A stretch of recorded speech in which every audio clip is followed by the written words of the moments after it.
দর্শক, বিরল রোগে আক্রান্ত এই পরিবারটি, আপনার কাছে ভিডিওটা যাওয়া মাত্র একটি শেয়ার দিবেন। আল্লাহর রাস্তায় এই পরিবার একটু দান করবেন। আপনারা তো কত টাকা কত জায়গায় দান করেন ভাই। এই যে এই লোকটা দেখেন, এই খাজানির জন্য ভাই রাইতে ঘুমাইতারে না, এ মাথার এক পাশ ভারী হয়ে জায়গা, ঠিক আছে?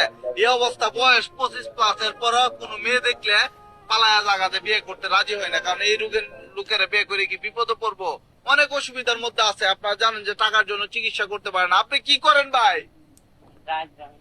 সাহায্য করে। এই যে দেখেন, মানুষের কাছে হাত পাইতে কোন রকম খায় বাচ্চা আছে ভাই। আমরা তো রাস্তাঘাটে গেলে 10-20 টাকা মানুষের সাহায্য দেই ভাই। এই ভিডিওটা বাংলাদেশের এবং প্রবাসের 18 কোটি মানুষের কাছে এই ভিডিওটা যাইতে পারে, ঠিক আছে? এর ভিতরে যে দেখবেন, যার ইচ্ছা হয় একটু দান করবেন দয়া করে। আপনার তো কত টাকা কত জায়গায় দান করেন। তো তো বন্ধুরা, তোমরা দেখতেই পাচ্ছ মা ও ছেলের কি অবস্থা। একটি বিরল রোগে আক্রান্ত, বিরল টিউমারে। তাদেরকে দেখলে সবাই দূরে সরে যায়, ছিছি বলে। সো তাদেরকে খাওয়া দাওয়ার জন্য, তার চিকিৎসার জন্য অবশ্যই হাত ধরিয়ে দাও। যারা অর্থ সহায়তা করতে পারবে না, তারা অবশ্যই ভিডিওটাকে শেয়ার করে দাও। ধন্যবাদ।